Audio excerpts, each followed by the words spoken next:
Hi friends, welcome back. तो आज का हमारा वीडियो है FCRA big shock to Rahul and company. अरे बॉस, तो चलते हैं, शुरू करते हैं। ये पहला ऐसा केस देखा कि सिक्योरिटी छाते लिए हुए है और वीवीआईपी भीग रहा है जानबूझ के और बहन को भी बेचारी को भिगा रहा है। सीआरए में फॉरेन कंट्रीब्यूशन रेगुलेशन एक्ट में जो ये खेल हुआ है ये दिल्ली से नहीं हुआ है भैया, ये अमेरिका से हुआ है। हेलो नमस्कार सत श्री अकाल अस्सलाम वालेकुम, कैसे हैं जनाब साहब। एफसीआरए में खेल हो गया, और जब ये मैं शब्द इस्तेमाल करता हूं खेल हो गया तो जबरदस्ती क्लिकबेट के लिए नहीं करता, ये मैं इसलिए करता हूं कि जब वाकई खेल हो जाता है। और साहब एफसीआरए को लेके यानी फॉरेन कंट्रीब्यूशन रेगुलेशन एक्ट को लेके जो नया बिल आने वाला है, जो संसद में हंगामे के चलते नहीं आ पा रहा है, संभवतः आज या मंडे को अमित शाह जी इसको पेश करेंगे। पास इसको होना है क्योंकि ये एक सिंपल विधेयक है और इसमें सरकार को सिंपल मेजॉरिटी चाहिए, यानी कुल मिला के लगभग 270 सांसद अगर इस पे यस कर देंगे तो ये बिल पास हो जाएगा। और एनडीए के पास इस टाइम मौजूदा 318 सांसद हैं और राज्यसभा में 152 सांसद हैं एनडीए के, और चाहिए 123। तो बिल ये पास होना है, लेकिन सिर्फ तड़प तड़प कर और मातम कर कर कर कुछ संगठन और विपक्ष अपने आप को एक्सपोज कर रहा है।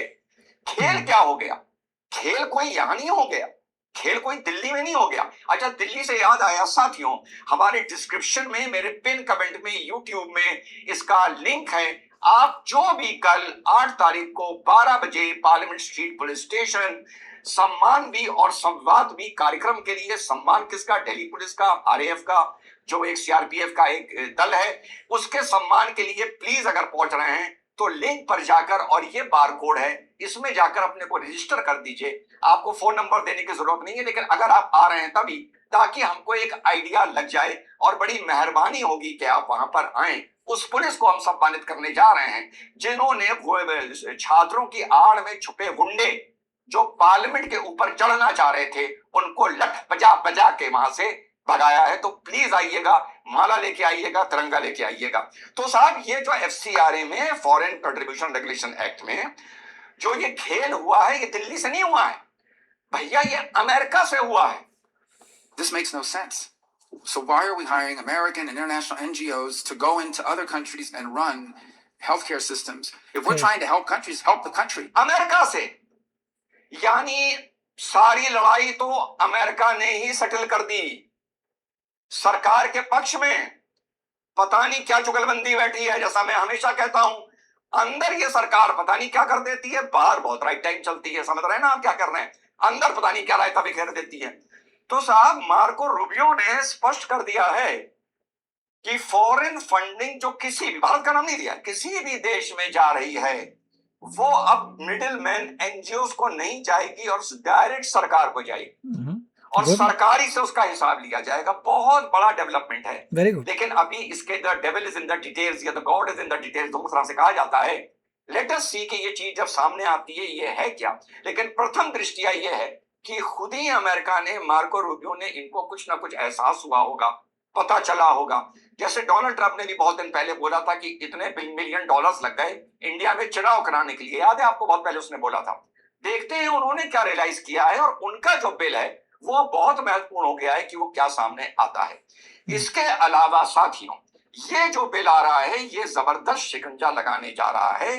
जिस तरह का उत्पाद इस देश में आप लोगों को देखने को मिला था, एक रिपोर्ट ये बताती है कि हमारी जीडीपी का लगभग 1.5% जो बढ़त हो सकती है, वो ये एनजीओ डेवलपमेंट के नाम पर, इसके नाम पर, उसके नाम पर रोकती हैं, इस देश का रोकती आई हैं। एफसीआरए की शुरुआत कब हुई थी? फॉरेन कंट्रीब्यूशन रेगुलेशन एक्ट, यानी बाहर से जो पैसा आ रहा है उस पर अंकुश लगना चाहिए, या उसको रेगुलेट होना चाहिए, या उसमें ट्रांसपेरेंसी होनी चाहिए। ये शुरुआत कहां से हुई थी? 2014 में हुई थी क्या? नरेंद्र मोदी जी ने आपकी की थी क्या, या अटल बिहारी वाजपेयी जी ने की थी क्या? भैया जब पढ़ोगे तो पता चलेगा 1976 में इसकी शुरुआत इंदिरा जी ने की थी। इमरजेंसी के टाइम पर जब आईबी ने उनको बताया था कि बाहर से फंड भारत में एनजीओ के नाम पर आ रहे हैं भारत को डिस्टेबलाइज करने के लिए। ये अजीब आदमी जो बारिश में, ये पहला ऐसा केस देखा कि सिक्योरिटी छाते लिए हुए है और वीवीआईपी भीग रहा है जानबूझ के, और बहन को भी बेचारी को भिगा रहा है। मतलब क्या क्या ये आइटम देता है भाई, क्या क्या ये आइटम सब देता है। प्लान्ड होता पहली है। बार जिंदगी में मैंने ऐसा केस देखा है। एक बार पुतिन का भी ऐसा केस हुआ था, वो कहीं सलामी ले रहा था, मजबूरी थी, तो प्लान्ड वो है पूरा। छाता नहीं पकड़ सकता था, तो सिक्योरिटी भी बिना छाते की थी और पुतिन भी बिना छाते का था। आप लोगों ने वो शॉट देखे हों, लेकिन ये अजीब आइटम है भाई। ठीक, तो जो इन्हीं के परिवार ने एफसीआरए का 1976 में श्री गणेश किया था, फिर 2010 में मनमोहन सरकार ने यानी सोनिया सरकार ने उसको सख्त किया, उसके बाद 2020 में मोदी सरकार ने उसको सख्त किया।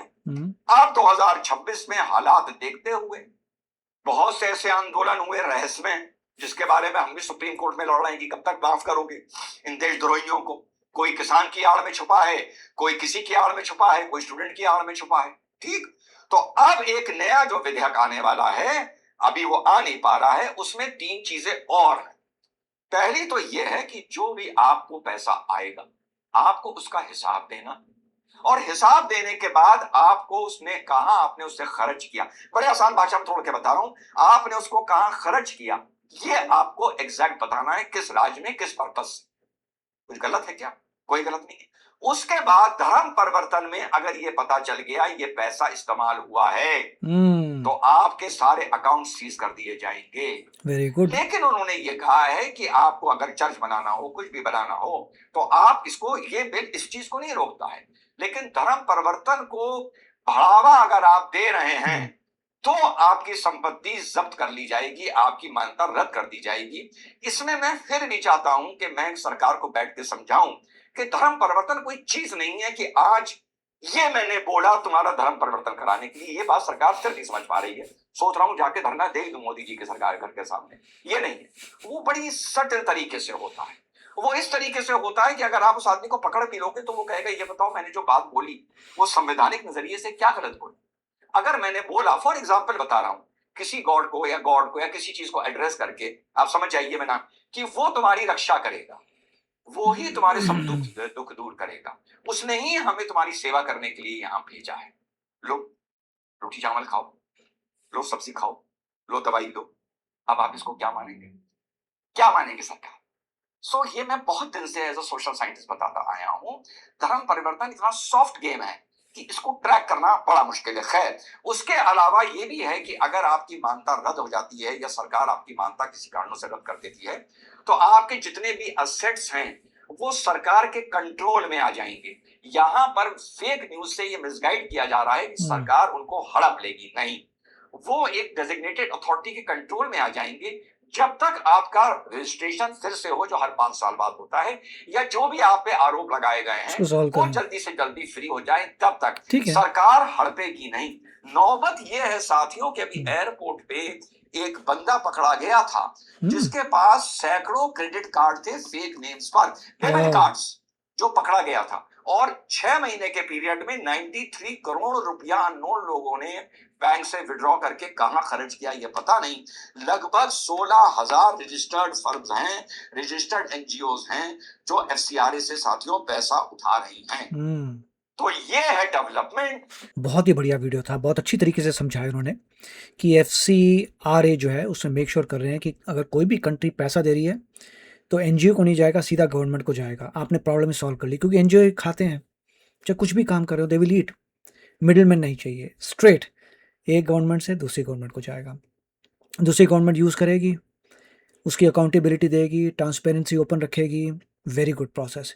एनजीओज जो बीच में घपले करे थे वो ख़त्म हो जाएंगे, जो पैसा खा रहे थे गड़बड़ हो जाएंगे, जो अपने कामों के लिए करे थे। और साथ में कन्वर्जन का भी कर दिया कि पता लगा कि एनजीओ का काम ही लोगों को कन्वर्ट करना है, तो वहाँ पे उसके एसेट्स जो है गवर्नमेंट के किसी डिपार्टमेंट के पास आ जाएंगे, जब तक आपका नाम क्लियर नहीं होता। इससे अच्छी चीज़ क्या चाहिए? और ऑफकोर्स ऑपोजिशन तो करेगा, वही तो बोल रहा हूँ, इंडिया का ऑपोजिशन इतना अकल वाला नहीं है। जो चीज़ उन्होंने शुरू की थी, राइट, एफसीआरए कांग्रेस ने शुरू किया था और उसी के लिए आज प्रदर्शन कर रहे हैं। They are not that bright, इसीलिए ये सब होता है। इसीलिए कहता हूँ कि कभी कुछ नहीं कर पाएंगे, आपको कोई ब्राइट, स्ट्रॉन्ग, इंटेलिजेंट ऑपोजिशन चाहिए जो एक्चुअली कुछ देख सके। तो पास तो होना है, पास तो हो जाएगा। थैंक गॉड कि लोगों ने एक पार्टी को मेजॉरिटी से जिताया, तभी तो देश चल पा रहा है। अब नेक्स्ट टाइम इलेक्शन होते हैं, प्लीज़ एक पार्टी को मेजॉरिटी से जिता देना, जिससे देश काम तो कर पाए।